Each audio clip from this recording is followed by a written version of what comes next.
Assalamualaikum warahmatullahi wabarakatuh. Perkenalkan, nama saya Delima dari kelas HKI 4A. Di sini saya akan memaparkan materi yang ketujuh, yaitu pengertian lembaga syariah.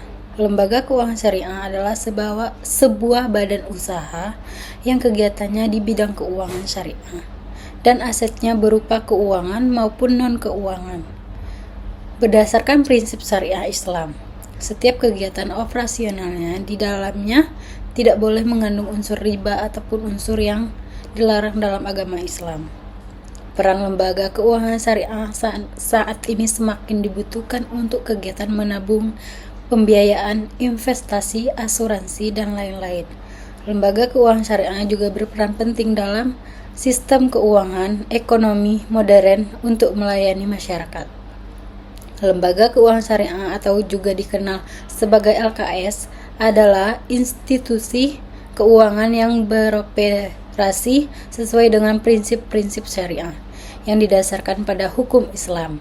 Prinsip-prinsip ini mengikuti pedoman dari Al-Quran dan Hadis, serta menjauhi riba atau bunga dan praktik-praktik keuangan tidak sesuai dengan nilai-nilai syariah. Yang kedua, B. Sistem keuangan syariah.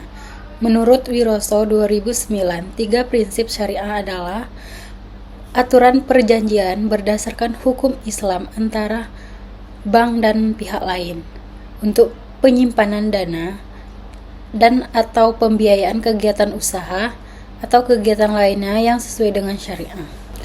Adapun sistem keuangan syariah yang dikenal dengan prinsip-prinsip syariah akan diuraikan sebagai berikut. Yang pertama, prinsip bagi hasil atau investasi mudharabah di dalam buku Sistem Keuangan atau Investasi Syariah oleh Muhammad Firdaus DKK 2005. Pada prinsip bagi hasil atau investasi mudharabah ini di bawah nasabah harus bersikap jujur, amanah, dan transparansi dari usaha yang dikelolainya, karena pihak bank hanya diperkenankan untuk melakukan pengawasan usaha dan tidak diperkenankan ikut campur dalam pengelolaan dana.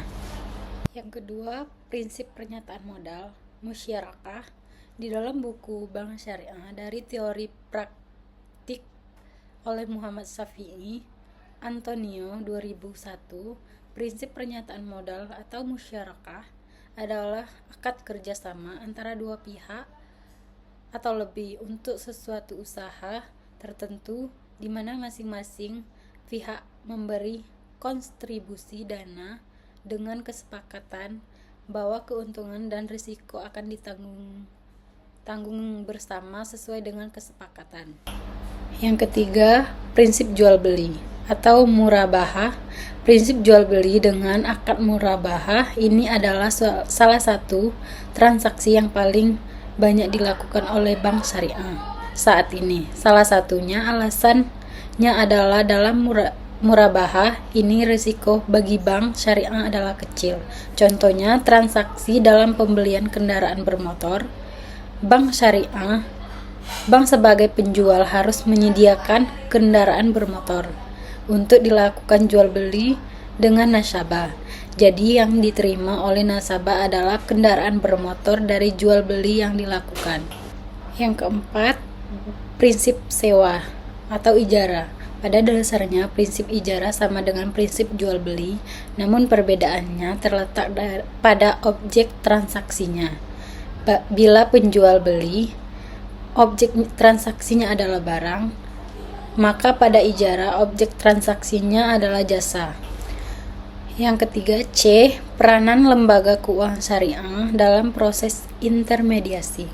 Lembaga keuangan syariah berperan penting dalam proses intermediasi keuangan, yaitu sebagai perantara antara pihak yang memiliki kelebihan dana surplus unit dengan pihak yang membutuhkan dana atau defisit unit, dengan tetap berlandaskan prinsip-prinsip syariah.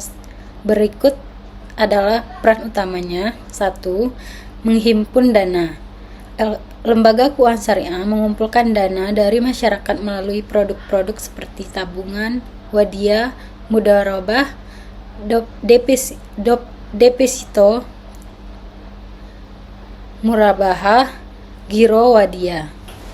Yang kedua, Menyalurkan dana.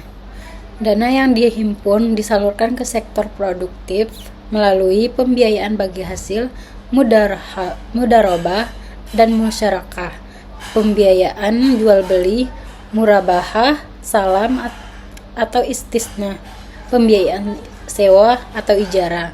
3. Mendorong kegiatan ekonomi yang adil dan halal.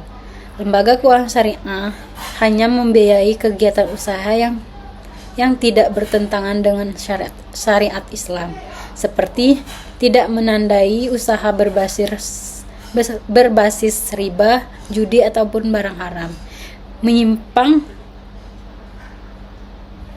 menyaring usaha yang berdampak buruk bagi sosial. Yang keempat, mengurangi kesenjangan sosial ekonomi melalui mekanisme zakat, infak, sedekah, dan wakaf. Lembaga keuangan syariah berperan dalam distribusi kekayaan yang lebih merata. 5.